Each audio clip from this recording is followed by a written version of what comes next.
dos dízimos também, nesse momento. Se você veio preparado, o pastor tem a palavra nesse momento. Então, aqueles irmãos que vieram preparados para entregar os seus dízimos e ofertas, e também as primícias, alguns irmãos já trouxeram aqui à frente, então vocês têm oportunidade, nesse momento, de estarem fazendo isso. Pai querido, nós te louvamos e te agradecemos por esse louvor, por esse momento de adoração ao nome do Senhor. Receba, Pai, a nossa adoração, receba o nosso louvor. Nós cremos, Pai, que em meio à adoração, em meio ao louvor, o Senhor age, porque a tua palavra diz que o Senhor habita no meio dos louvores, e nós cremos que a presença do Senhor está neste lugar, nesta noite. Cremos que as vidas foram tocadas. Cremos, Pai, que milagres já aconteceram e que vão acontecer outros milagres no decorrer deste culto, porque a tua presença está aqui, e onde há a tua presença, ó Deus, há a manifestação do teu poder. Pai, nós oramos agora por esses irmãos que entregaram seus dízimos, suas ofertas, suas primícias. Deus, eles deram de si mesmos, eles deram, Pai, daquela parte que o Senhor tem feito chegar às suas mãos, e algo eles entregaram ao Senhor nesta noite, Pai. Que esta oferta, que este dízimo, que esta primícia, Pai, possa ter um crédito diante do Senhor, e cremos que assim diz a tua palavra, Pai. O Senhor derramaria, ó Deus, bênçãos sem medida. O Senhor estaria abrindo as janelas dos céus, ó Pai, abençoando vidas, aqueles teus filhos que são obedientes nesta hora. Assim nós oramos e te agradecemos, em nome de Jesus. Amém. Abra sua Bíblia, Evangelho de João, capítulo 19, versículos 28 a 30. Nós temos ministrado aos irmãos em dias de ceia sobre as palavras que Jesus proferiu quando ele estava na cruz, e estamos falando sobre a sexta palavra. E o texto da palavra de Deus que estaremos lendo aí, João capítulo 19, 28 a 30, começa assim: mais tarde, sabendo então que tudo estava concluído, para que a Escritura se cumprisse, Jesus disse: tenho sede. Estava ali uma vasilha cheia de vinagre. Então beberam uma esponja nela, colocaram a esponja na ponta de um caniço de sopro e a ergueram até os lábios de Jesus. Tendo provado, Jesus disse: está consumado. Com isso, curvou a cabeça e entregou o Espírito. Irmãos, falamos na última ministração que quando Jesus disse está consumado, ele foi vitorioso sobre o pecado e vitorioso também sobre a morte.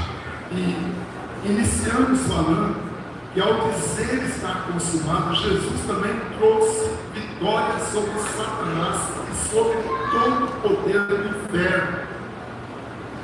Nossos primeiros pais, Adão e Eva, foram enganados, pecaram, e com isso o homem no sentido genérico, a humanidade, ficou sob o poder, sob a égide do maligno. Se nós olharmos ali no capítulo 13 do livro de Gênesis, nós vamos ver que ao pecar, algumas maldições foram atraídas, e essas maldições perduram até hoje na vida do ser humano.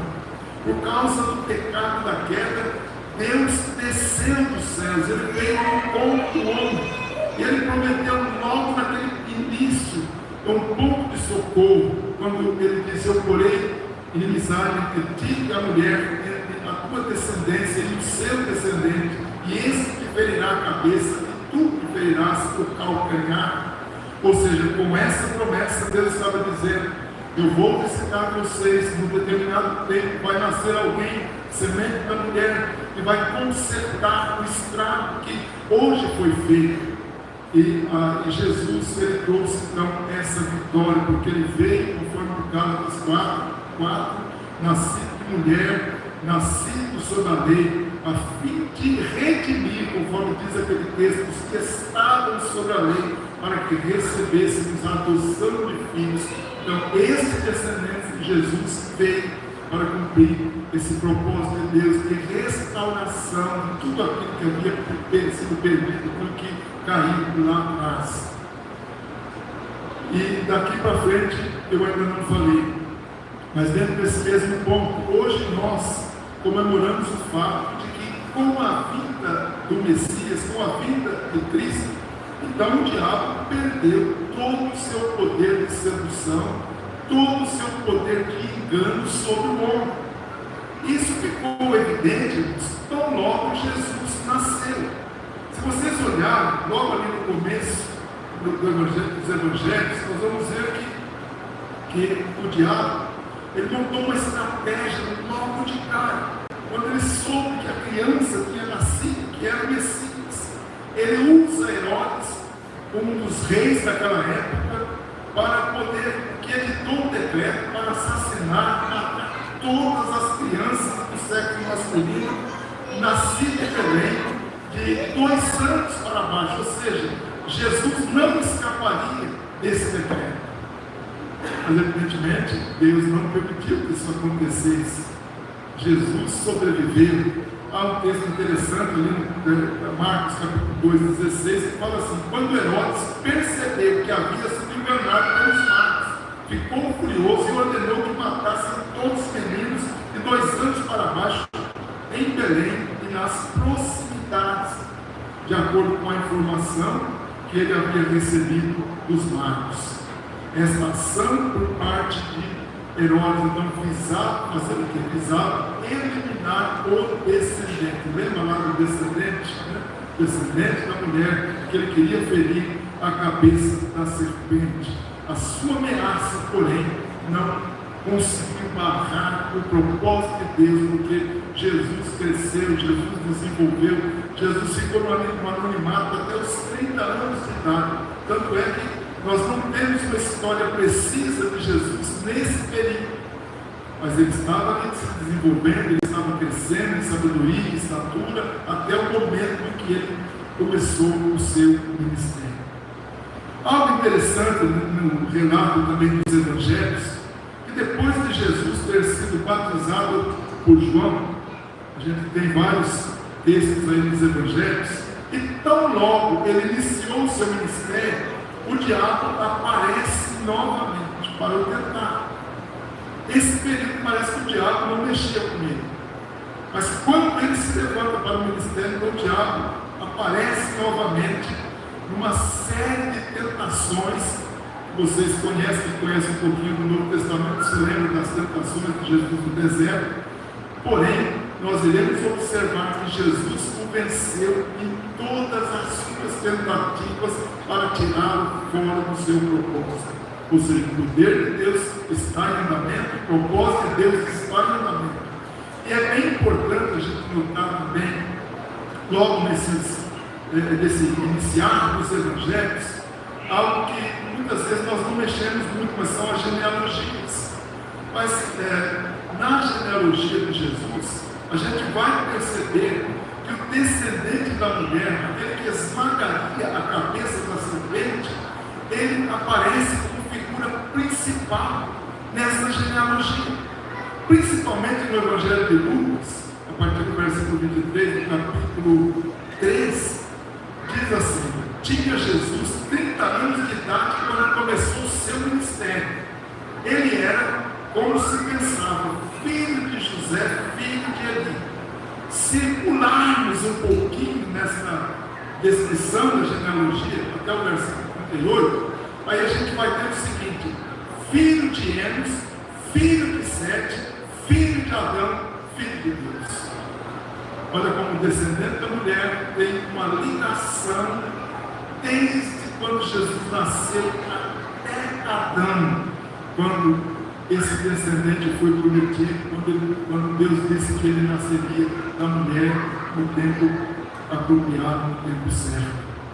Irmãos, e não é por acaso também que nessa lista genealógica, bem logo depois do batismo de Jesus e antes da tentação, que há aqui uma revelação, uma manifestação de Deus. A gente pode perceber que logo no batismo de Jesus, o Espírito Santo desce sobre ele.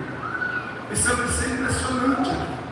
E aparece uma voz do céu dizendo: esse é o meu filho amado. Ou seja, há uma confirmação da parte de Deus, que aquele homem que estava ali sendo batizado por João Batista no Rio Jordão, ele nem precisava ser batizado, tanto é que João não queria batizá-lo, mas ele disse: para que se cumpra toda a justiça é necessário acontecer isso.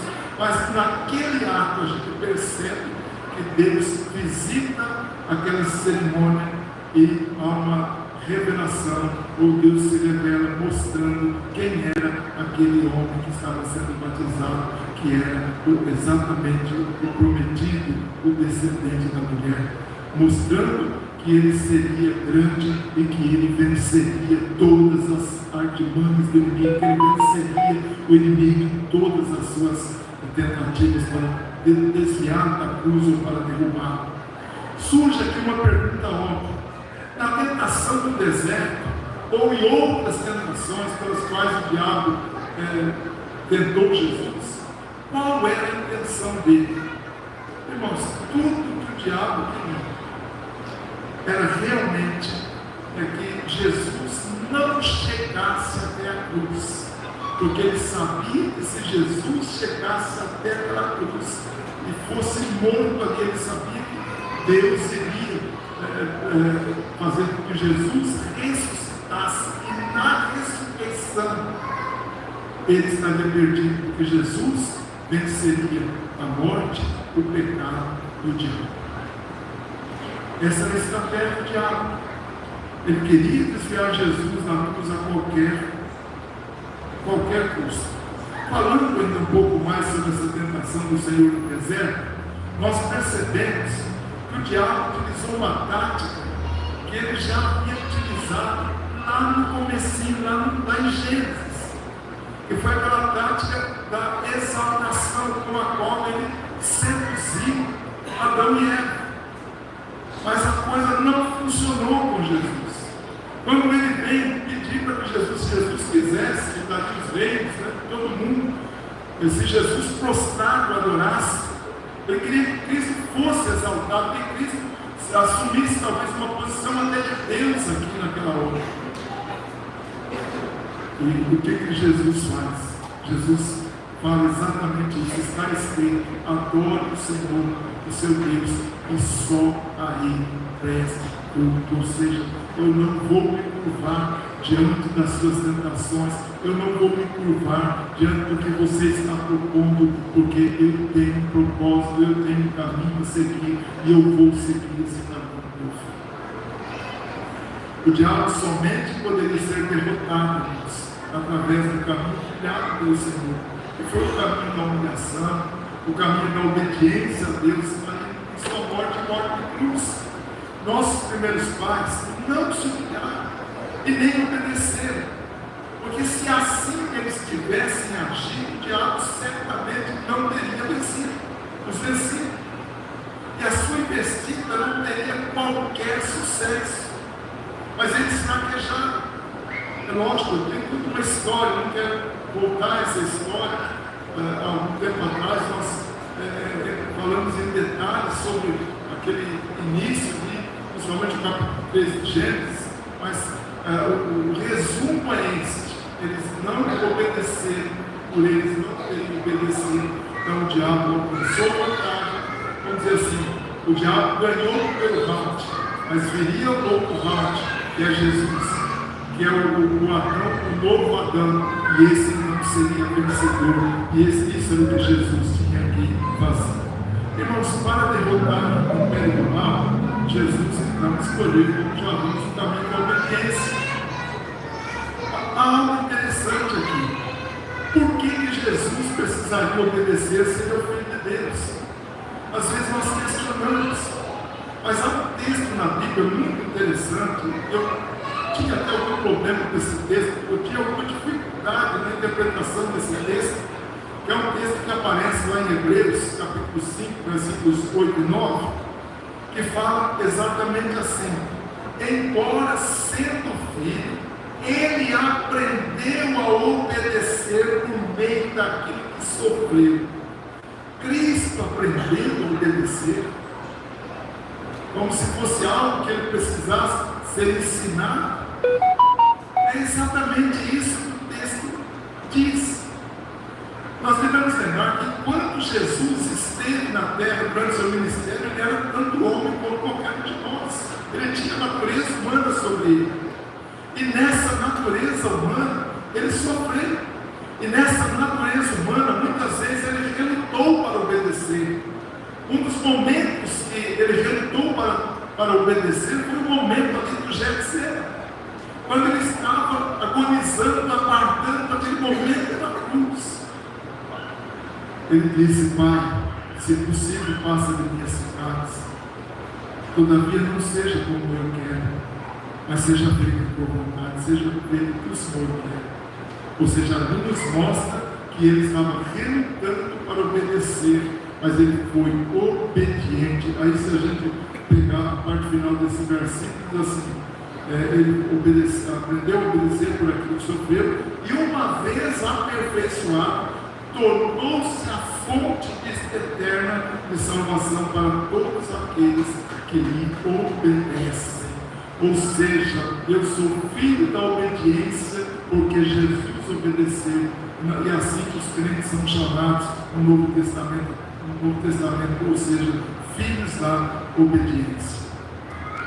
Irmãos, a partir da investida do diabo contra o Senhor no deserto até o momento da cruz, nós iremos ver que o diabo o tentou de outras formas, ou usando outras circunstâncias. Eu vou dar uma parada aqui e na próxima ceia a gente continua. Já tem que dar capítulos, porque a história é longa e eu não quero saturar os irmãos, mas na próxima ceia você vai estar dando continuidade a essa questão da obediência, como isso funcionou na vida de Jesus e como o diabo não descansou, tentando até mesmo a hora da cruz, tentando tirar Jesus do foco. Mas Jesus o venceu. Jesus venceu o poder das trevas. Eu termino dizendo o seguinte: irmãos, nós não precisamos temer nada. Nós não precisamos temer as hostes infernais. Hoje tem um grupo de crentes que fala mais do diabo que de Jesus. Parece que tem terror do diabo. Parece que o diabo é tão poderoso que Jesus quase não tem poder algum. Eu sempre digo: se o inimigo é mais forte que o diabo, nós estamos no lugar errado. Ou mais forte que Jesus, nós estamos no lugar errado. Mas eu creio em Deus do poder. Eu creio em Jesus que venceu Satanás. Satanás está debaixo dos nossos pés, não por minha causa, não por aquilo que eu sou, mas por aquilo que Jesus fez por mim, por ele ter me dado vida eterna, ter me dado autoridade sobre principados, potestades e demônios. Os crentes não precisam temer o inimigo, porque nós somos mais do que vencedores por nós. Então que fica essa mensagem nesta noite. Jesus destruiu o poder das trevas. Ao dizer está consumado, ele aniquilou o diabo, ele aniquilou os demônios e deu autoridade para a sua igreja, para que a sua igreja, na estratégia do rei, derrote todas as iniciativas, todas as tentativas do diabo de tentar barrar a obra de Deus. Então que Deus nos abençoe nessa noite. Pastor Marquinhos vai estar orando e depois nós estaremos para a mesa da ceia do Senhor.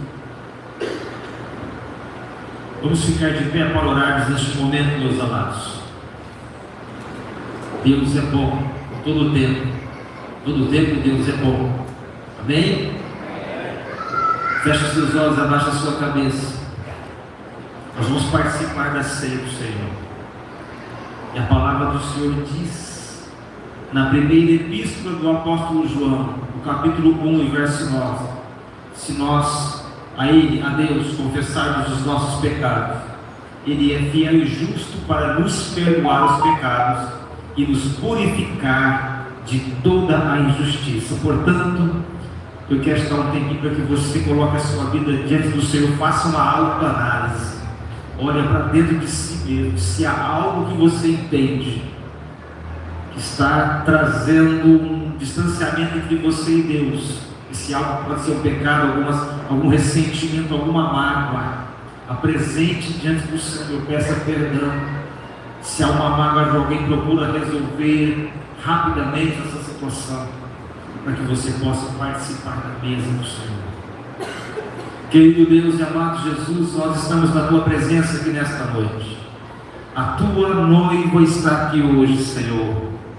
E o Senhor nos concede o maravilhoso privilégio de podermos participar da mesa da ceia do Senhor. Foi pelo sangue derramado de Jesus naquela cruz que o Senhor nos concedeu este privilégio, esta honraria. Ó Deus, o Senhor nos deu salvação em Jesus Cristo. E nós estamos aqui muitas vezes falhando diante de Ti em nossa caminhada, mas nós nos rendemos aos Teus pés.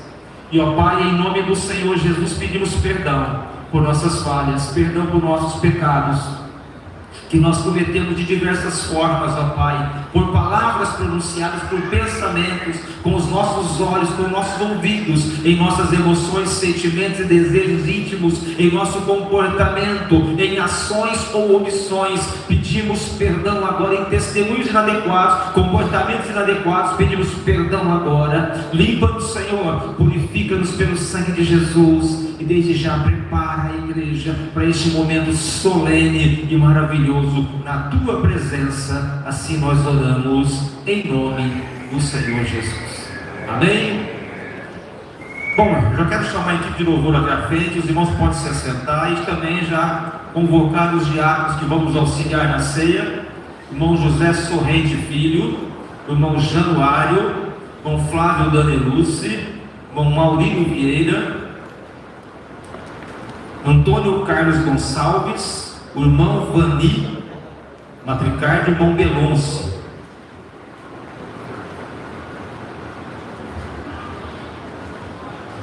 E José Bravo também, irmão José Bravo.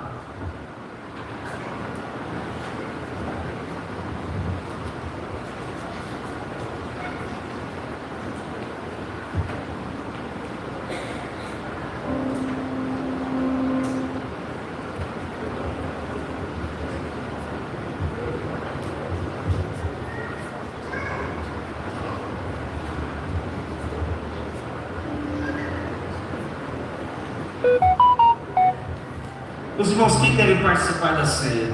Você que é convertido a Jesus, você é batizado nesta igreja ou em alguma outra igreja, alguma outra denominação de confissão cristã evangélica que está na comunhão, você deve participar. Então, agora a equipe de louvor vai estar cantando e vocês que vão participar, pode ficar de pé, que os diáconos vão estar descendo até vocês e levando o pão.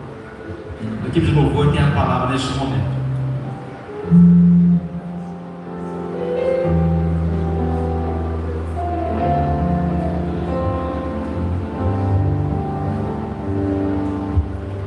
Essa nossa estrela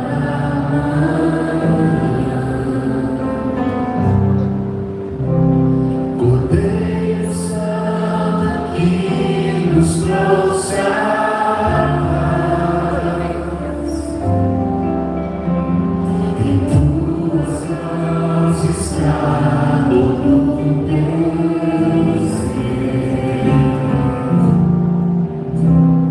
resposta a toda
Você pode se colocar de pé neste momento. Você entende o tamanho do privilégio que o Senhor está te concedendo neste momento? O texto que foi lido, o pastor mencionou, Gênesis 3,15. Deus disse: nascerá da mulher aquele que esmagará, pisará a cabeça da serpente, a cabeça de Satanás. Quando Jesus estava sendo cravado na cruz, a profecia estava se cumprindo na sua morte e ressurreição, na verdade, porque ele disse: a serpente vai ferir o calcanhar dele, mas os pés dele ferirão a sua cabeça. Ali Deus estava falando para a serpente, para Satanás, dizendo: Satanás, você aparentemente ganhou, mas você já vai ser derrotado.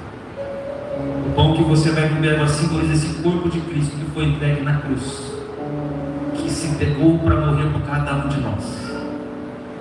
E a Bíblia vai nos dizer assim: pois eu recebi do Senhor o que também vos ensinei, que o Senhor Jesus, na noite em que foi traído, tomou o pão e, tendo dado graças, o partiu e disse: isto é o meu corpo que é entregue por vós, fazei isto em memória de mim. Comamos agora, irmãos, em nome de Jesus.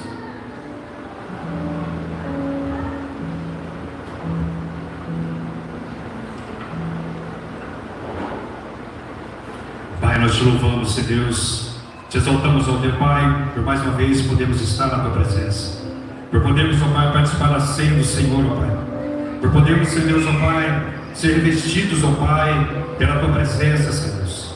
Pai, obrigado por esse momento, Senhor Deus, porque temos o privilégio, Senhor Deus, ó Pai, de participar da ceia do Senhor, do pão, ó Pai, que representa o teu corpo que foi moído naquela cruz, o teu corpo que se entregou naquele lugar, Senhor Deus, pela morte, Senhor Deus, ó Pai, por vida, Senhor Deus, ó Pai, que nós possamos viver hoje, Senhor Deus, em Cristo Jesus. Pai, nós te louvamos, ó Pai, e te exaltamos, ó Deus, por mais esse privilégio, ó Pai, de estar na tua presença, Senhor Deus, em nome de Jesus Cristo. Amém.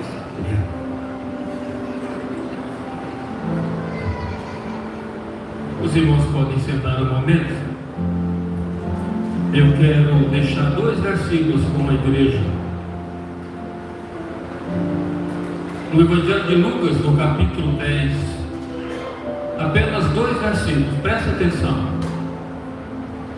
No versículo 17, diz assim, falando dos discípulos: então regressaram os 70, possuídos de grande alegria, dizendo: Senhor, os próprios demônios se nos submetem pelo teu nome. É verdade, nós temos autoridade para isso.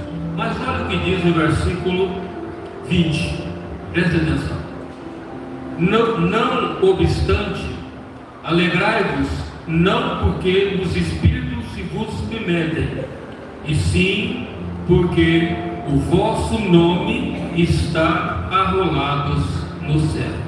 Amém, amados? Isso custou preço de sangue. A graça de Deus, através de Jesus Cristo. Vou fazer uma pergunta aqui: quem tem certeza que o seu nome está escrito no livro da vida? Levante a mão e diga amém. Glória a Deus. Expulsar demônio é importante, sim, mas ter o nome no céu é bem mais superior. Aleluia, amém. Receba o cálice.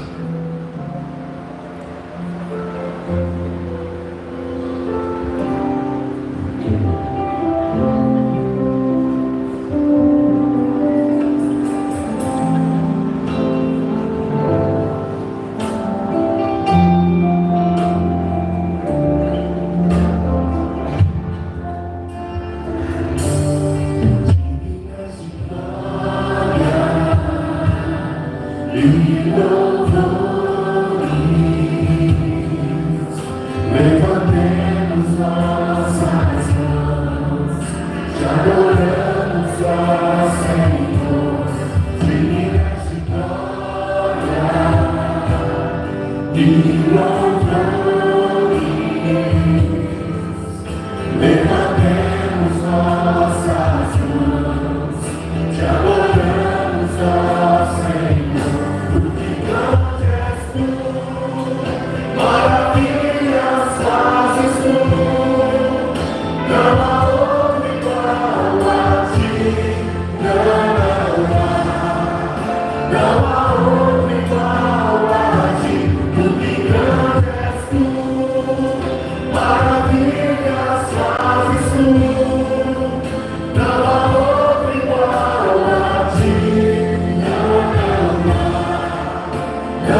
Levantemos nossas mãos, te adoramos, ó Senhor, dignas de glória e louvores. Levantemos nossas mãos, te adoramos, ó Senhor, porque grande és tu, maravilhas fazes tu, não há outro igual a ti, não há outro igual a ti, porque grande és tu, maravilhas fazes tu, não há outro igual a ti, não há outro igual a ti, que grande és tu, maravilhas fazes tu, não há outro igual a ti,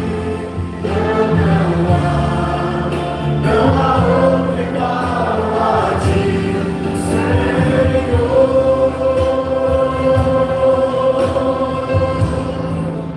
Maravilhas fazes tu.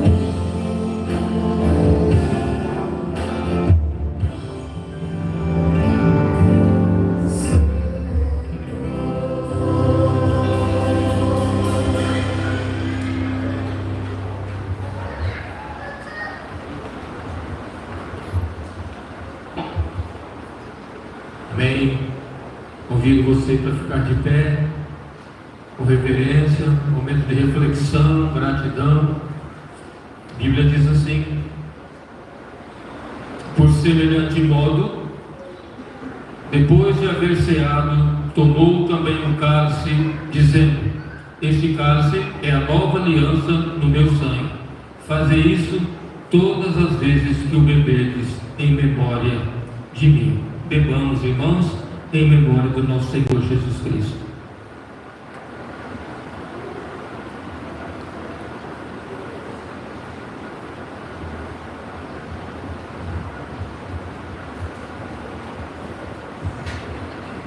Amado Deus, glória seja dada a Ti, ó Deus. Graças te damos, ó Pai, porque um dia o Seu Filho Jesus Cristo morreu na cruz por nós, para nos livrarmos do pecado, de tudo aquilo que nós fazemos de mal, Deus. Santo é Teu nome, Deus amado. Muito obrigado, Pai. E também, ó Deus amado, te agradecemos, porque os nossos nomes estão arrolados no livro da vida. Pela fé, ó Deus, nós cremos, ó Pai, que tudo aquilo que o Senhor Jesus fez naquela cruz por nós não merecemos, ó Pai. Deus, pela graça e misericórdia do Senhor, nós fomos alcançados pelo sangue de Jesus Cristo derramado naquela cruz. Muito obrigado, ó Deus, por participarmos por mais esta ceia, ó Deus. Louvamos a Ti, ó Deus, porque só o Senhor é digno e não há outro além de Ti, ó Deus. Muito obrigado, em nome de Jesus.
Aquele que morreu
Nós estamos caminhando já para o nosso final de culto. Você pode se assentar.